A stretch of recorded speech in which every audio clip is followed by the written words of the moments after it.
Take Back Your Health Now, Episode 1.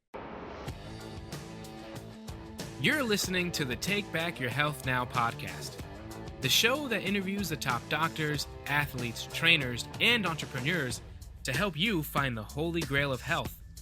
Now here's your host, Dr. Dan Margolin.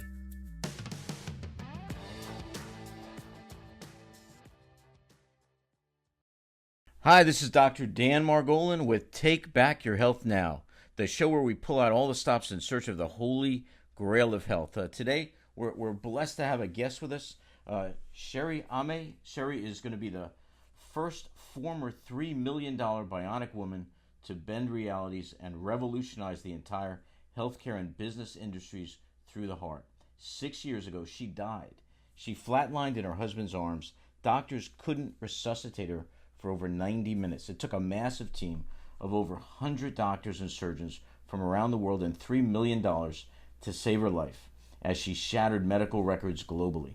Cherie spent 4.5 years as a pioneer patient, implanted with the latest in biomedical technology, a device known as an LVAD or bionic heart. Cherie, welcome to the show. Cherie, I heard your story, and I'm so interested in learning more about you. Tell us a little bit more about the night that you died. Yeah, it was very unexpected. I actually had already been diagnosed with cancer about a year prior.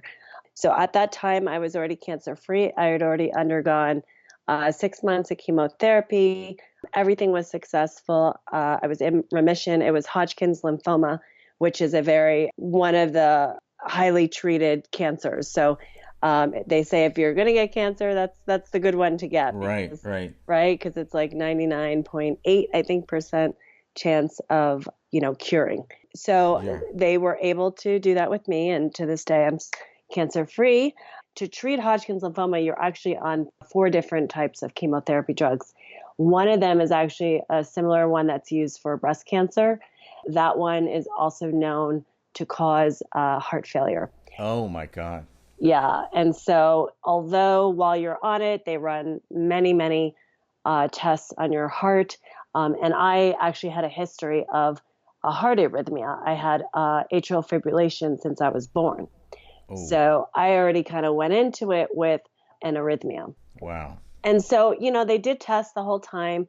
Everything came back fine. What I think happened was somewhere during the time of being on the chemotherapy, my, what do they call it? The QT wave in your heart. Yes. Started to elongate. Wow. Which is a How long, Cherie, how long were you on the chemotherapy? So total it was 6 months. And 6 months, okay. Yeah, and for that treatment, the 4 different chemotherapy drugs, it's very accumulative. So by the end of the 6 months, you can't even walk. Wow. So you were really feeling the treatment. I mean, it was slowing you down. It wasn't, Yeah. You weren't feeling good anyway. Okay. Yeah, absolutely. And it's interesting. I had my last chemo treatment on my birthday. And so I spent my birthday in the hospital doing my last treatment. But it really was kind of this gateway to this new beginning, this new lifestyle of, the worst behind me. So I thought. Right. So I kind of used basically the next 8 months after I finished chemotherapy to really go back to my roots, which was I was very heavily into the holistic and natural healing field. Now, were you into that prior to the diagnosis or after? Yes. Yeah, Okay. definitely prior, which is why I emotionally had a very hard time with the diagnosis. It really, for somebody that had just been, just so heavily into holistic treatments and really started joining a lot of communities that were heavily into, naturopathic therapies, chiropractic therapies, meditation, energy healing. I really, for many years, found myself in those types of communities. And so emotionally, when I ended up getting diagnosed, it was a blow to not just me, but everybody around me. Sure, sure. right? It was like, Yeah. wait, what did she do wrong, quote unquote, Right, to get right. this treatment? So yeah, so my whole cancer journey was a very obviously it was a nightmare for me to go through chemotherapy, but ahead of the drastic physical, upheaval that my body went through, I always talk about more than anything, it was really the emotional part of managing other people's emotions and how they perceived cancer. It's almost like you hear that word, and like, what would people start to treat you differently, or Oh yeah. family members? They would, right? Yeah, Okay. I was like shunned. I had best friends just absolutely refused to see me, refused to check on me. I had one friend that would just send her husband the whole 6 months, just send her husband to check on me. Never once called, never stopped by. Now, why do you think that is? You think it's just an inability to confront somebody like that? Like, they don't want to, they just don't want to see you sad, or what do you think that is? I think this is my opinion, and I think that for many years we went through a very we went through this huge explosion of holistic treatment and holistic therapy, holistic studies, right? That was kind of like the opposite of modern medicine and modern treatment and drugs and pharmaceuticals. There was like this movement that was anti pharmaceuticals and anti, Right, right. you know what I'm Sure, saying? sure. Yeah, yep. And I think it got to this point where it just went to the extreme. Oh, I And understand. and I feel like it went so far that if you were somebody that happened to get sick, you were just like damaged goods. Gotcha, You know gotcha. what I'm saying? And I Yeah. think you were just treated like that. And the shocking part of it is when you're talking about holistic treatments and energy healing, you think of things like love and acceptance and Right. healing and nurturing. And what really I found was most of that was still based on fear Right. because you were so fearful of modern medicine that you just ran to the other extreme.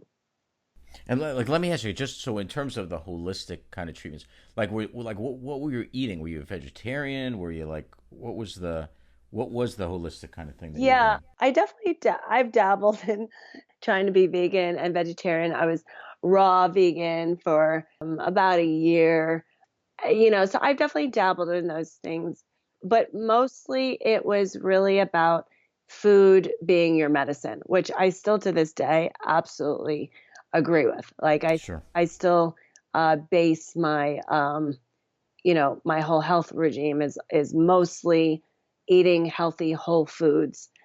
My methodology right now is more listening to your body. I really do believe your body will tell you what it needs once you've learned how to listen to your body, I should say. So it sounds like, even though you went through this, it's not like it totally turned you off to the holistic area. It just was that there were certain areas that it just didn't handle. In other words, there was a room for the holistic as well as a room for the sort of pharmaceutical, I guess. Yes, and that was my stance when I went into chemotherapy. Okay. And I think what I really learned throughout my whole experience with cancer and undergoing chemotherapy was I learned that we cannot live our lives under this guise that we're looking for health and happiness and balance when we are turning our nose completely up to other treatments that are actually saving lives. Right. And Right. when we lump it all into one big, hospitals are bad, doctors are bad. And, I really was a part of that extreme community that just, that's how they looked at it. Well, Cherie, I got to tell you, the reason I'm doing these podcasts is exactly that. It's almost like Yes. I'm in the medical community, and I realize that there's things they do right and there's things they do wrong, and I'm actually searching for like, what is that holy grail? What are the things they should be doing? What are the areas that you should go towards the pharmaceutical? I mean, Yes. one of the things, just an observation that I've made in many of my patients that had some of the greater illnesses and sicknesses was also there was like a relationship where there was usually some sort of a toxic relationship involved. There was some stresses in those kind of areas. Did you find that yourself, that there were people around you that had created a little bit of an environment that wasn't particularly healthy? Oh, absolutely. I mean, that was like really the core of it all.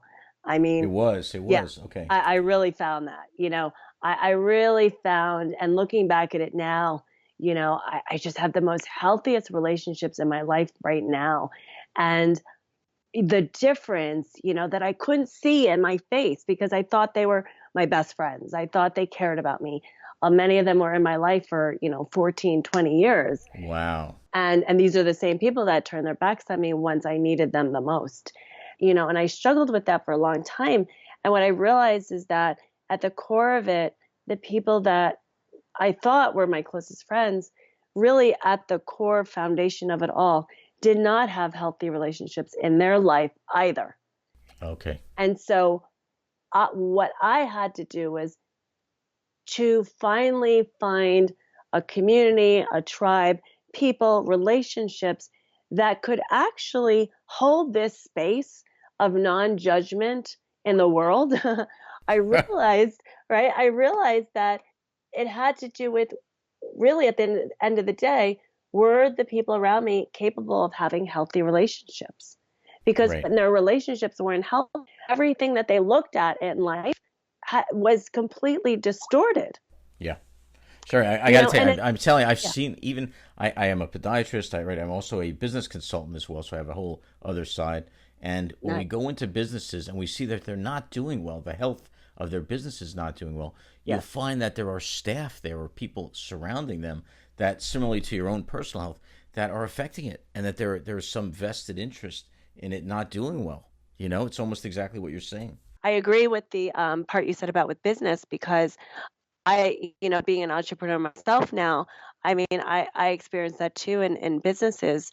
When I see certain businesses that either aren't doing well or maybe somewhere in there, like the ethics are a little off or something, I start to kind of look at who are the people in the company and what makes up, the employees and who's working behind the scenes. And I find it the same. There's something about their dynamics with relationships with others that are blocking the flow. The flow. I love it. That's exactly how I would put it. That's Yeah, perfect. yeah. It's That's like perfect. the flow of vibrancy. So Yeah. whether you're talking about business or you're talking about your health, right? There's got to be some sense of flow. And, this really goes back to my decision to even do chemotherapy because I was under all this pressure, this peer pressure from people around me. To be honest, it was so bad that I, in the beginning, refused to get chemo. Wow. I mean, Wow. this is for like a highly curable, cancer. Right. Right. But Wow. that's how messed up my head was, in this environment that was supposed to be quote unquote holistic. Right, right, right. Now, so you just take us through this whole experience. So you Yeah. go through the chemotherapy, right? Yeah. You're 8 months after the chemotherapy. Yes. Like what happened with that? So 8 months after the chemotherapy, I'm doing well. I'm starting to get my, excuse me, my energy back. I all of a sudden started having, for about 3 weeks, I started having trouble breathing. I ended up going to my local emergency room. Unfortunately, it turns out they just never ran the correct test. Oh, So, yeah. So they missed the fact that, I was actually in heart failure. oh my God. Yeah, they How, completely. if you don't mind me, how old were you at that time? I mean, were you? Yeah, I was. It's so funny when people ask me this. I don't know because I was in a coma so long that the time span is Oh, I is understand. is like a blur. But I was somewhere in my early 30s. So it was like 30, I want to say when I flatlined, I think I was 32 or 33. Wow. Yeah. Wow. So I was really young, so here I am, I'm young, and I look a lot younger as well. I've always looked younger than my age as well. So Sure. it's like when you walk into a hospital and I looked fine, but what's crazy is, people always say to me, well, they knew your history on cancer, on chemotherapy, and I'm Right, like, right. yeah. And it's like, yeah, they knew, but, you know, there's something else that happens when you have cancer that a lot of people don't understand, and even family and friends don't understand, is that it's such a trauma, from day one to hearing the words you have cancer. That just seals the deal, right? That's like the beginning of Right, the right. trauma. And then there's a trauma of, the emotions, the people around you. And then there's a trauma of treatment, Right. and then the trauma of the unknown, and the trauma of the symptoms, and the trauma of, oh my God, is this chemo going to kill me? There's so much that goes. Plus, you're probably, when you're having a hard time breathing, I imagine you're starting to think to yourself, "Oh my God, is this the cancer coming back?" Right? Exactly, Yeah. exactly. And that's my point exactly, is that what happens is, even once you're finished chemo, everybody, and this is kind of one of those human faults that you kind of have to find forgiveness in, is that everybody, including doctors sometimes, will feel like you might be over exaggerating or imagining things. Gotcha. So when Gotcha. people say to me all the time, yeah, okay, first the hospital missed it the first time, but then there was 3 weeks of me declining and me not being able to get in to see doctors, and me jumping from chiropractor to chiropractor and everybody telling me I'm fine. And people keep saying, how did people miss for 3 weeks that you were dying? Wow. Sorry, let me ask you. So the actual cause of the flatlining was the chemotherapy? Is that what it was ultimately? That it had affected the heart because of your underlying arrhythmia? I think they've run biopsies. They ran biopsies on my heart afterwards, Okay. right after I guess at the time that I flatlined. And, here's the crazy part, is that the test came back negative. So there literally is no chemotherapy toxicity in my heart Wow. muscle. Okay. But other people in the past that have been on this drug have had heart failure. So it's one of those things where they've concluded it. Yes, I flatlined because I had that drug.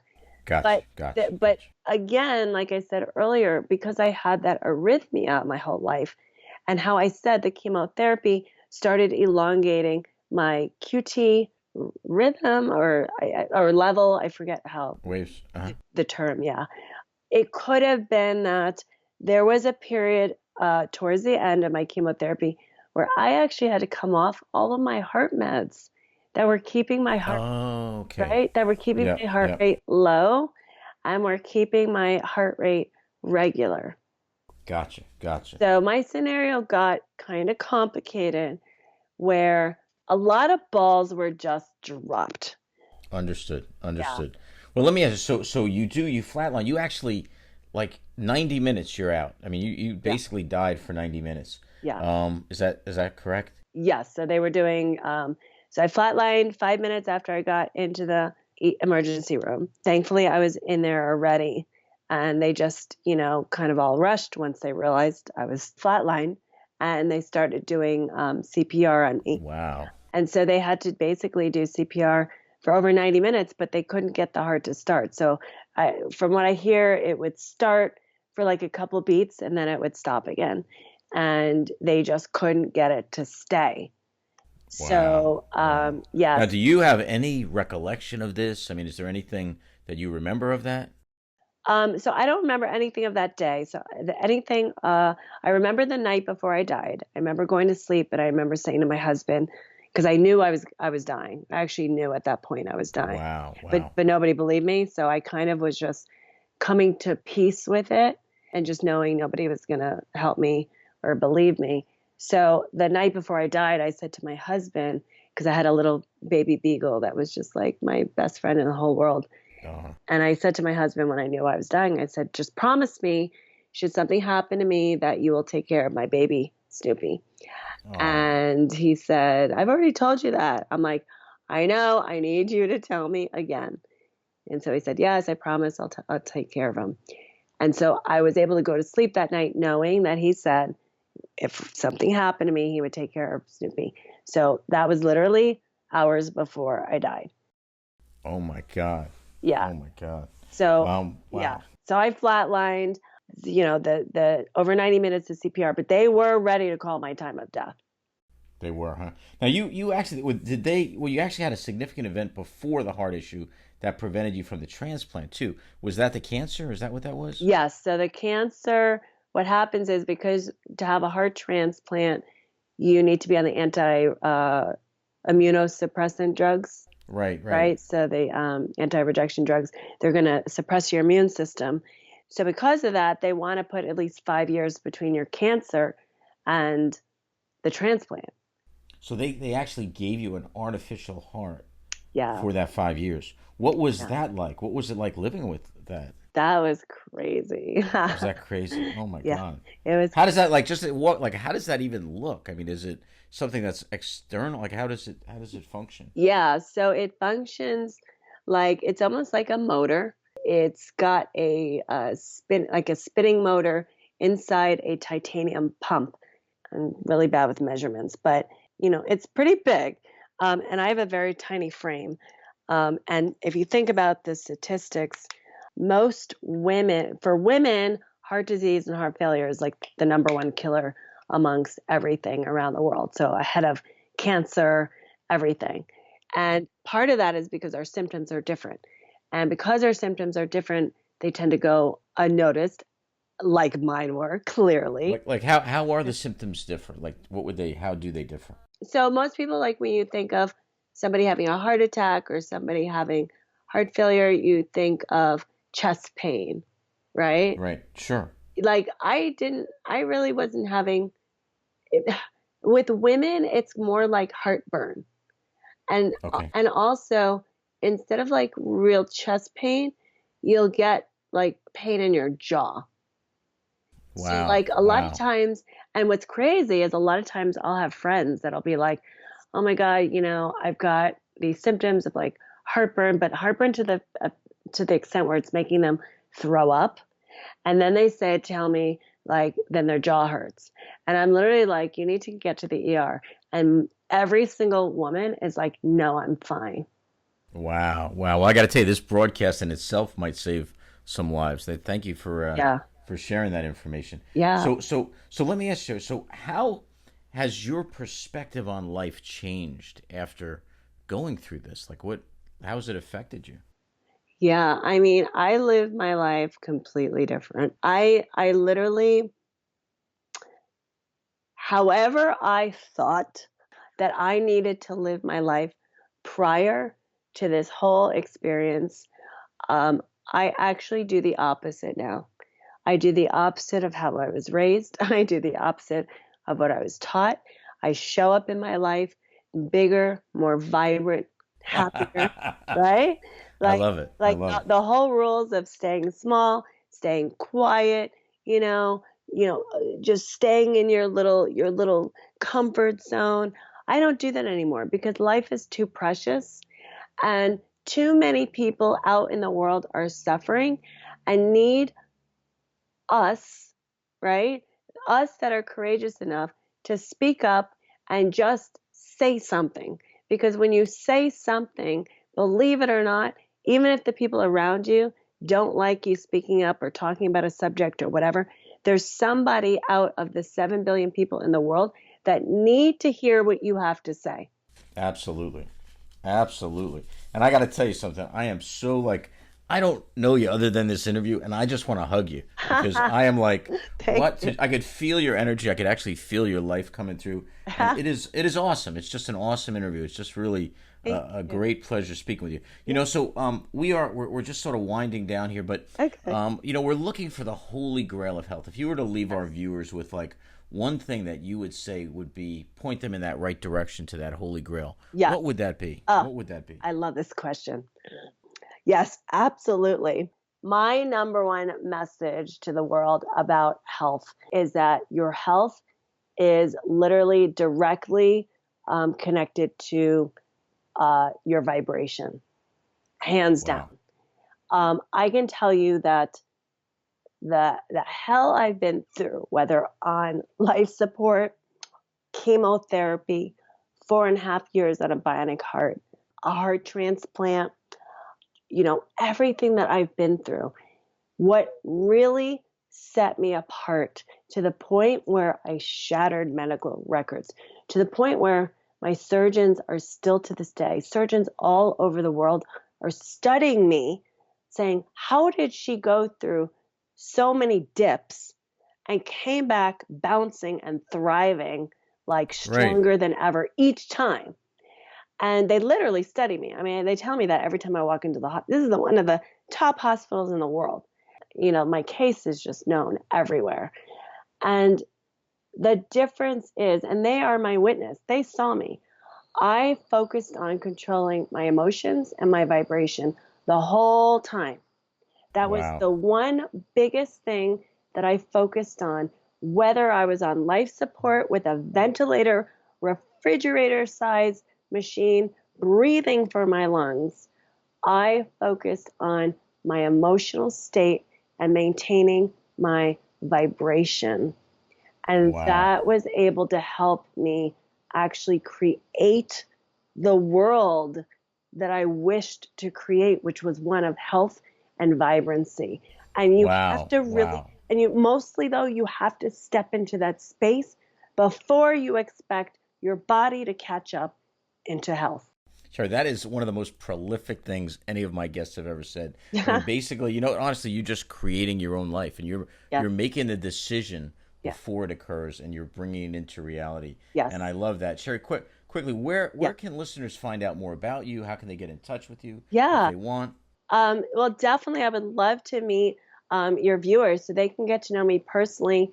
I have a free community on Facebook. It's called Live Big, Be Happy. If they actually just do a search in Facebook for hashtag Live Big, Be Happy, they will find the group. They can just join, and I will approve them. To learn a little bit more about me, on my website, they can visit CherieAimee.com. That's CherieAimee.com. Cherie Aimee, thank you so much for joining us. This was an awesome interview, and I'm sure the listeners are going to get so much out of it. We really appreciate it. Oh, well, thank you so much, Dr. Margolin. This was an absolute pleasure, and I appreciate you giving me the platform to even share this with, because this is actually a very big message that I have for the world, especially for the healthcare industry. We definitely want the world to hear it. Thank you again. Thank you. This episode is sponsored by New Jersey Foot and Ankle Center in Oradell, New Jersey. Remember, when you have a foot problem, you've got a foot doctor in the family. Weekend and evening appointments are available. Call us at 201-261-9445. Once again, that's 201-261-9445. Thanks for listening. Check out the show notes over at drdanspeaks.com. If you're loving the show, head over to iTunes and leave us a review, and we'll catch you next time. Voiceovers for this episode were provided by Randy Ramos Jr.